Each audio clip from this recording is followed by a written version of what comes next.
Hey all, and welcome to another build guide.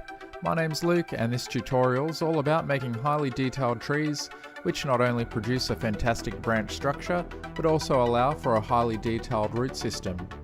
This technique works really well for old, well-established trees with roots that raise above the soil. So enough talking, let's get started and make some trees. To get started, you'll need some very thin wire that's easy to bend and manipulate. The wire I'm using is 28 gauge florist wire, which is perfect for modelling HO scale trees. Each length of wire is cut to about 13 inches. 13 inches works well for a tree that's about 2.5 inches tall, but if you want a larger tree, just cut each strand of wire a little bit longer.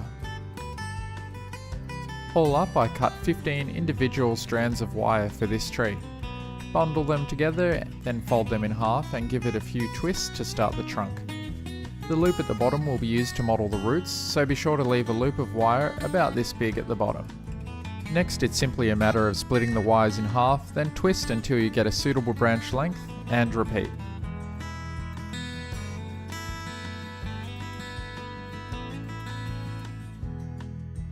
You'll gradually get fewer and fewer wires until you're left with 2.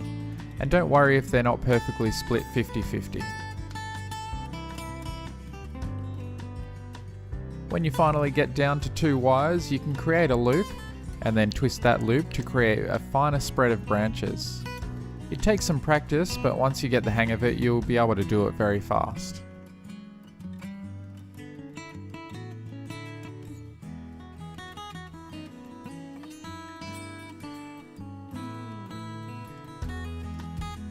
Additionally, you can press the loop inwards like a jelly bean, then twist again to get even more branches at the end of each arm.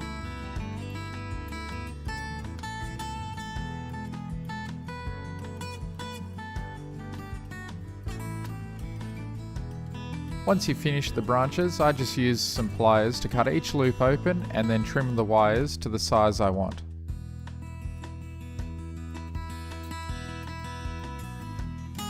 Now for the roots.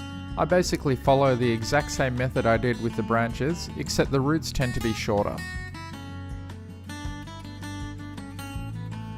If you're having trouble twisting, you can always grab some pliers to help twist. Once you're done with the roots, spread the roots out to be flat along the ground, and finally shape the tree by bending the branches to the desired shape. It's very easy to shape given the wire is such a thin gauged wire. To hide all that twisted wire and give it a more prototypical look, I coat the entire tree in Woodland Scenic's latex rubber. The baking paper helps prevent the latex rubber from sticking to the cutting mat. I apply the latex rubber quite heavy. That way I won't need as many coats to completely hide the twisted wire appearance. You may even get away with one coat. There are a number of benefits to using the latex rubber to coat the tree. 1, it does a great job of filling in the gaps and removing the obvious twisted wire appearance. 2, it accepts the paint well. And 3rd, due to it being a rubber substance, you can always change and bend the wire armatures, even after the tree has been completely finished without damaging it.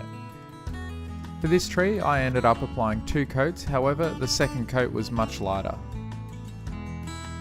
You can speed up the drying process by placing the tree somewhere warm. This next step is optional, it only makes a very small difference, but basically I apply 2mm static grass to the tips of each branch to simulate much smaller branches. A small amount of tacky craft glue is all that's needed and a light dab of the static grass on the tips, and once done I blow away the excess static grass.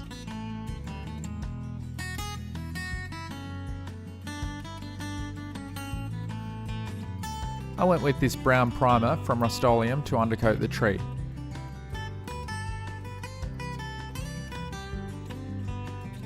Remember to coat the bottom as well so that you get the underside of the branches.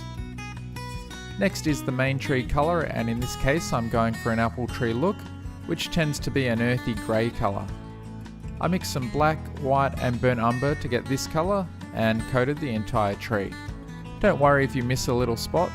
That's why I applied the brown undercoat, so it wouldn't show obvious spots that have been missed. To add some highlights to the trunk, I lightly dry brush some white over the top.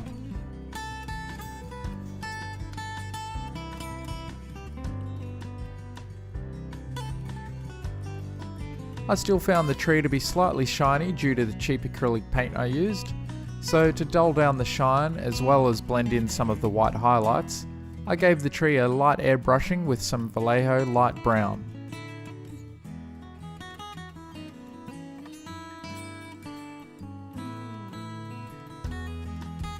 Now for the big transformation. The main leaf structure is Woodland Scenics medium green coarse turf. I used a spray adhesive and sprayed the branches, trying to avoid getting glue on the main part of the trunk. I then dipped the tree into the tub of coarse foam. Do your best to avoid getting the foam on the trunk and then shake off the excess. Continue spraying the tree and applying more coarse turf until you get the coverage and density you're after. There may be areas that you'll need to press the foam in with your fingers. This tree took 3 coats of foam before I was satisfied.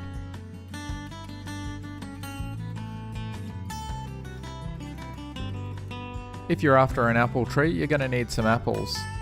These ones here are Woodland Scenics apples. They are very easy to apply. Simply spray the tree lightly with the spray adhesive and sparingly sprinkle on some of the apples.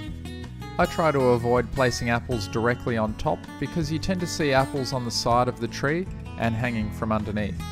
If you don't want an apple tree, you're still going to need to spray the tree with the glue, however just skip applying the apples. To add some more life to the tree, I use these knock leaves. These ones are olive coloured. Basically sprinkle them over the entire tree, and again avoid getting them on the trunk and anywhere you don't want them. I even sprinkle them from underneath as well, and then shake away the excess. Finally, I place the tree upright and apply some Woodland Scenics burnt grass over the top of the tree. This helps highlight the top of the tree, simulating sunlight, reflecting off the top of the leaves, and the bottom of the tree appears darker, indicating shadow. It basically adds a more three-dimensional look when under layout lighting. Just use some tweezers to remove any leaves and bits of foam from areas they shouldn't be, and if you're not happy with the coverage of apples, you can easily go in and place apples while the spray adhesive still has some tackiness left, or you can just as easily remove any unwanted apples with the tweezers. Now the tree is made, we need to install it. This tree, due to its root structure, is not as simple as other trees to install and requires a little more pre-planning. To help the roots appear ingrown, I lightly press them into the wet plaster and push down just enough for them to protrude from the top of the plaster. To remove the obvious appearance of being pressed into position, I use a very soft brush to blend the plaster in and around the roots.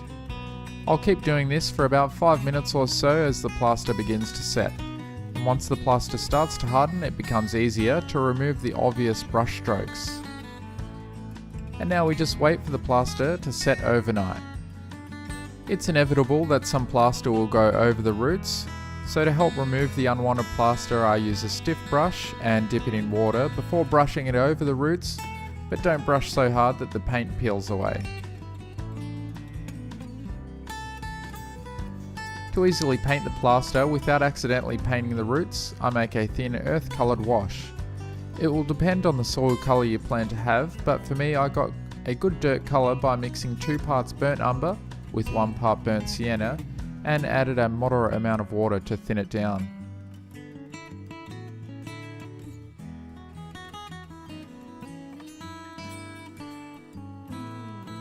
I always test it on a paper towel before applying it to the scenery.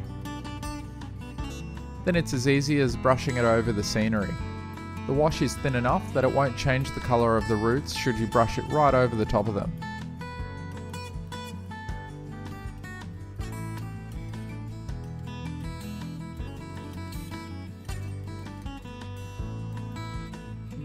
Next, to add soil, I paint in between the roots with a very lightly watered down Mod Podge mix, and make sure you avoid getting glue over the top of the roots.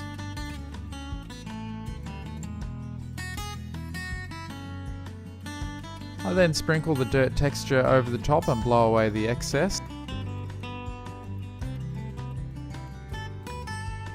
finally wash away the dirt powder from the tops of the roots with a wet brush.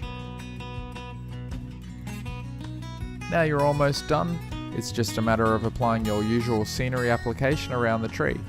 For me, I finished applying the dirt texture over the rest of the diorama, and to add detail under the tree, I sprinkled my leaf texture in areas that leaves would fall. I then sealed everything in place by using isopropyl alcohol to pre-wet the area, and then used scenic glue to ensure everything got glued into position and didn't move.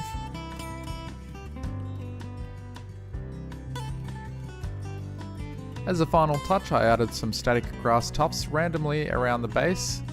Then I added a little bit of human element by adding some people. And if you look really carefully, you might be able to see some birds in the tree as well. Be sure to check out bouldercreekrailroad.com for my